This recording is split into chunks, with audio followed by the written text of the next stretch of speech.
at the SGR contract released by Murkomen. Eh? Kweli? Yes, it's true. Here it is.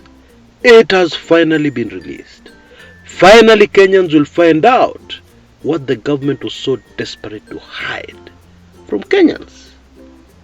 And so you wait. Umesoma? Ndio nasoma. Iko na nini? What is in it? Koja nasoma.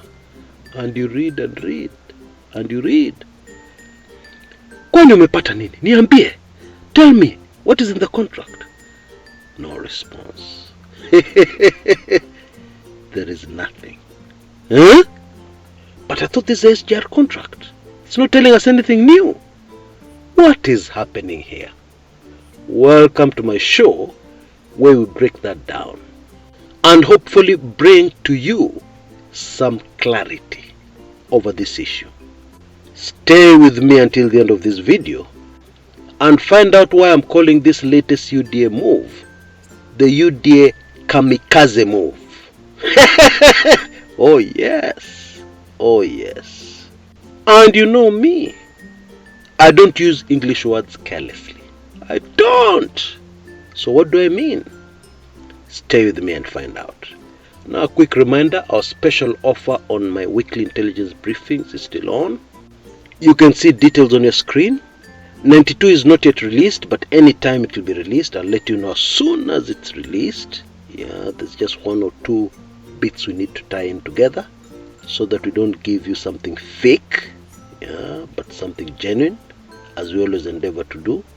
So if you're not yet a subscriber to my WIB, please take advantage of this latest amazing offer that we have. Yeah. Also, please take the time to like this video. That will help me a great deal. And if you've not yet subscribed, unangoja nini?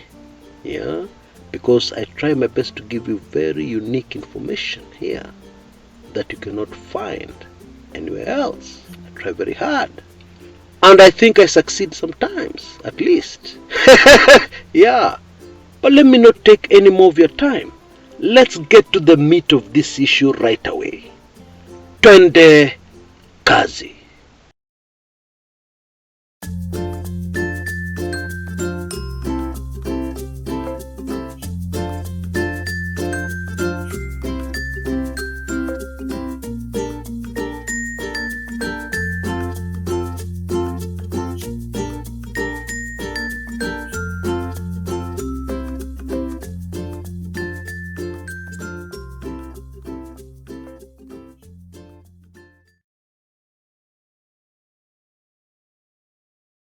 There's been a lot of excitement on the local scene after the release of the SGR contract, the controversial SGR contract, the contract many of us believed would never, ever be released to the public.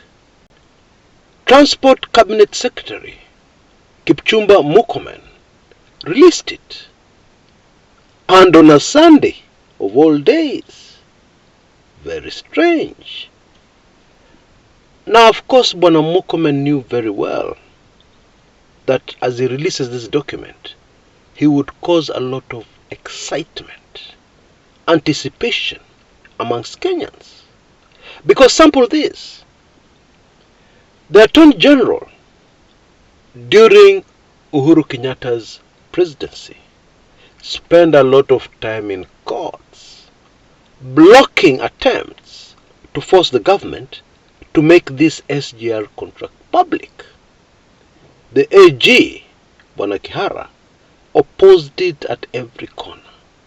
He used every legal means to stop this particular document going public. President Uhuru Kenyatta, in a memorable interview with journalists in Mombasa, I believe it was in 2018, promised journalists that he would send them the document, the full SGR contract between the government of Kenya and the Chinese. It never happened.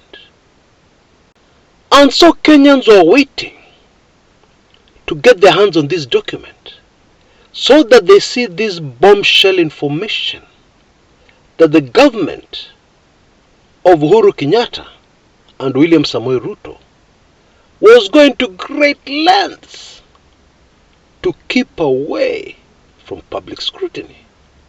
Because of course the nagging question here was, what was it in this contract the government did not want people to see? What was it? But now that Kenyans have scrutinized it, looked through it with a fine-tooth comb, this release of Bwana Kipchumba Murkomen, they have found nothing. There's nothing new. Allah, nobody is able to answer that critical question. What was it that the government was so desperate to keep away from Kenyans? What was it? In this release from Murkomen, hakuna kitu. Yeah, there's nothing. Because most of that information, Kenyans knew. And what they didn't know, they had already guessed, assumed from the information that was already in the public domain. So what is going on here?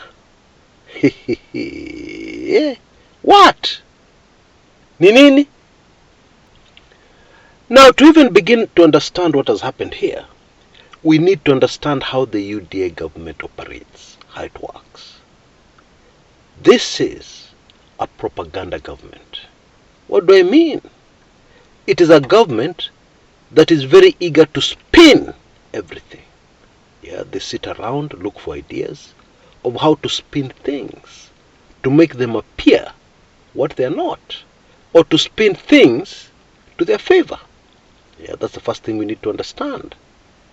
This is a government that looks for every opportunity to spin something to their advantage. Yeah, and they're going to spin it and create a narrative while ignoring the facts. We saw this very clearly during the UDA campaigns. And let me give you a quick example. During the funeral of Kenya's third president, Emilio Stanley Mwai Kibaki, Kibaki's grandchildren greeted Raila Odinga. And one of these grandchildren, a young lad, greeted Odinga and then turned away quickly, yeah, to make room for the cameraman, a very polite young man, considerate of other people. Those were the facts of what happened, precisely what happened.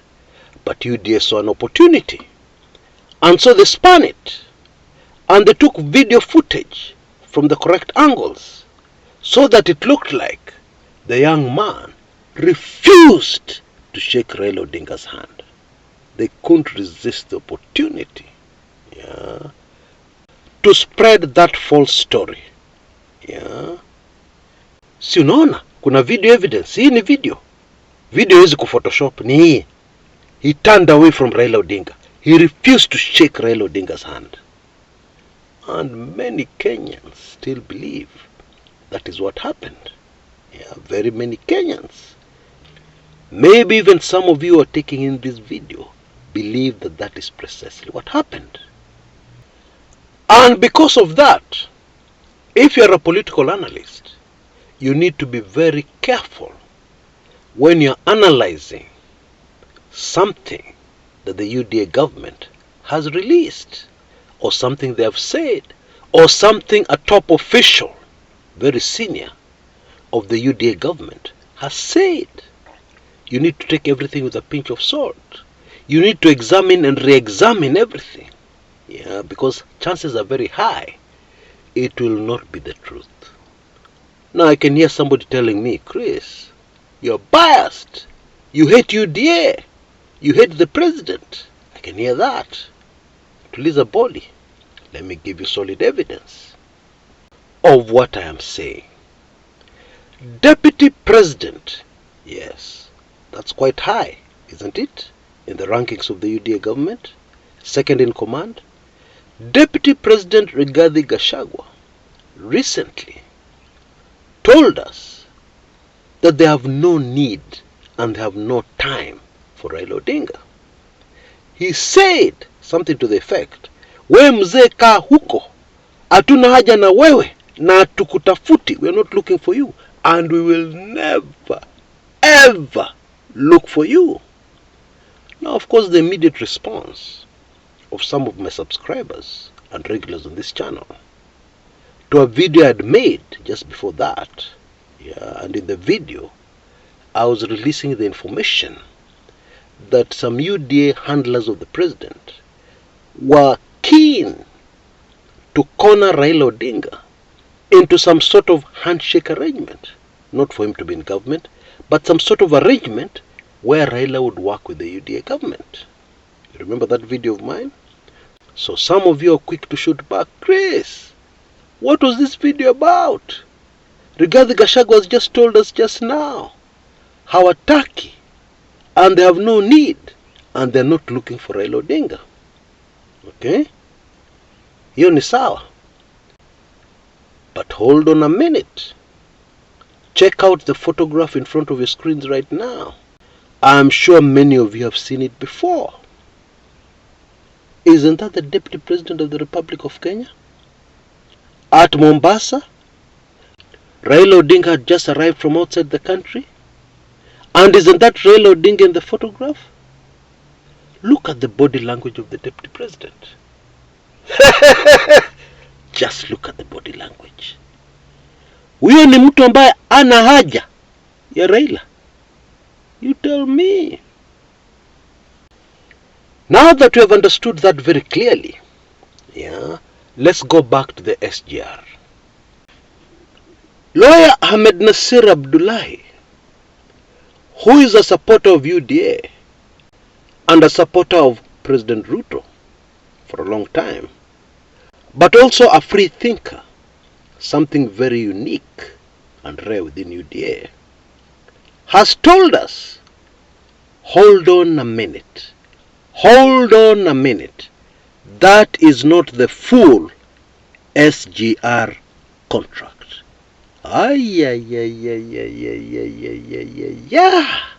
Ati, this controversial lawyer has said that is only one of the finance agreements, meaning that there are several.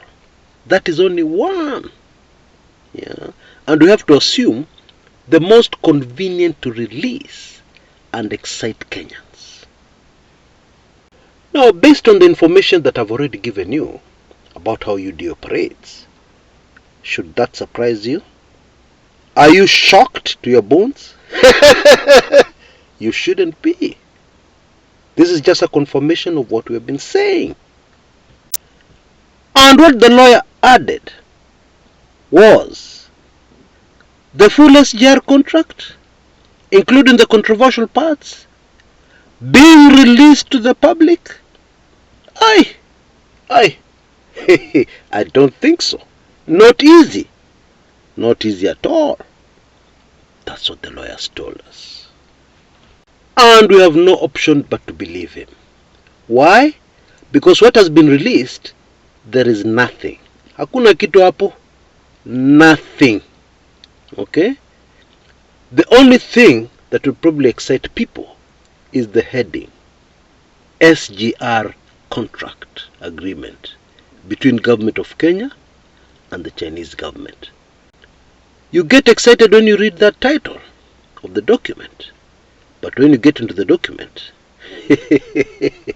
hata kulala usingizi is possible. There's nothing. You know, Kenyans have the memory of a mosquito. Very short memories. Because the real story behind this SGR, watch at the details of the contract. I know those are important. But the real story, the real bombshell, Kenyans already know. Let me just jog your memory. From this soundbite, from a video I made a long time ago on the SGR. Just a few minutes of it, so that you get the essence, the meat of this thing. Because make no mistake about it, the SGR Manenos was one of the two biggest scandals of the Jubilee government. The Jubilee government of President Uhuru Kenyatta and Deputy President William Samoei Ruto. Usijaribu kuweka Raila hapo. Raila was nowhere in the picture at the time. We're talking about 2014, 2015, 2016, 2017, when the SGR was launched. We're talking about the time when the then President Uhuru Kenyatta and the then Deputy President William Samoei Ruto used to wear the same red tie. And they used to call each other first names. My brother William, President Uhuru used to say, "Simnakumbuka." We're talking about that time. Yeah? Just listen to the soundbite. A few minutes. I'll be back. One of the most mind-boggling revelations Wanjigi made on the TV show Citizen TV was the fact that he's the one who birthed the idea of the SGR. And in his concept, there was going to be no public funds used. Yeah, taxpayers' money was never going to be used for this particular project.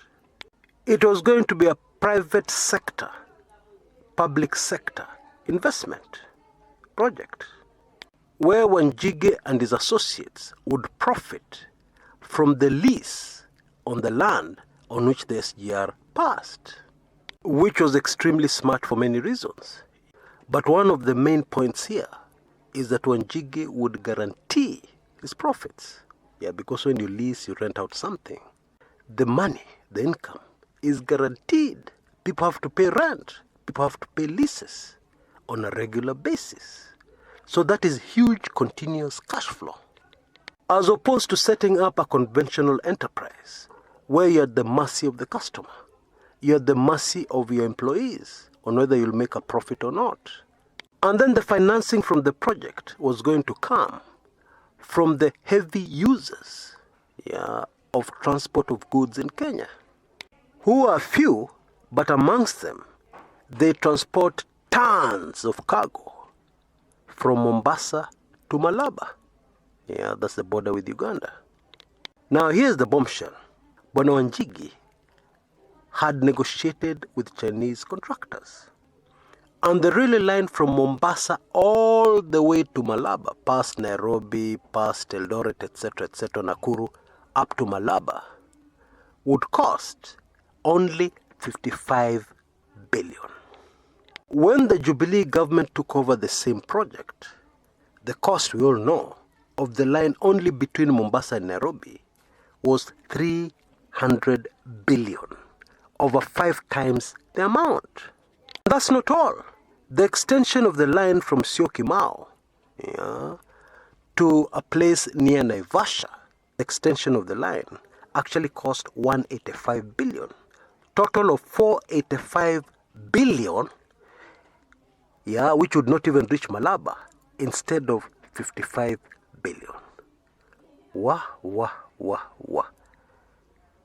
Let that sink in.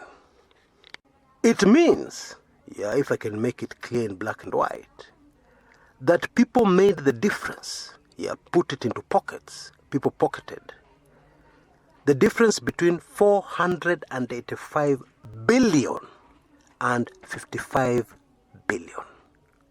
Oh. Twende tulie kwa choo. Now, who are these people? It is obvious that such a project would only have been sanctioned at the highest levels of government.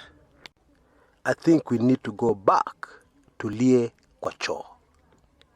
Read between the lines and fill in the gaps. And make your own correct conclusion. Which is very easy in this case. Very easy. Standard 2 stuff. Because the main people involved were very few. There you have it. In my opinion, this move by the UDA government, by Kipchumba Murkomen, to allegedly release the SGR contract, is playing with fire. It is a kamikaze move. Because it is very difficult to remove the name of the current president, President William Samoei Ruto, from the SGR contract manenos. It is so difficult. It is impossible. Because you see, a man called Jimmy Wanjigi, billionaire wheeler dealer, fell out with the Jubilee government Because of what? Because of a few major cancelled contracts. Yeah, he had already done deals which were already through. Yeah, they were just waiting for execution. And those deals were cancelled by the new Jubilee government between 2013 and 2014. And one of them was, wait for this one, the SGR. Hapo ndo Bwana Wanjigi alikosana na serikali ya Jubilee. And that is why in 2017, Jimmy Wanjigi was fully behind Baba. He supported the NASA campaign. He fully financed it. That was the reason why. And he has always told us the person who was responsible for that was the current president. He has always told us. And then you need to do some homework and find out, where did the SGR contract most benefit a Kenyan? Who benefited the most? I'll give you a hint. The individual is based in Mombasa. Do your research. What is the link of that individual to the current UDA High Command? Do your research. And then it will all be as clear as day. And that is why I say, bringing up this topic of SGR for propaganda purposes is playing with fire. I don't know any other way to describe it. Because it's a Pandora's box. There are some things which are best left alone. Yeah. Or at the very least, for your own interests, you're not the one who should bring them up. Now, I've heard many people saying, oh, now President Uhuru Kenyatta is finished, former President Uhuru Kenyatta. This SGR contract will expose a lot about former President Uhuru Kenyatta. That may be true. But there is a deeper story here.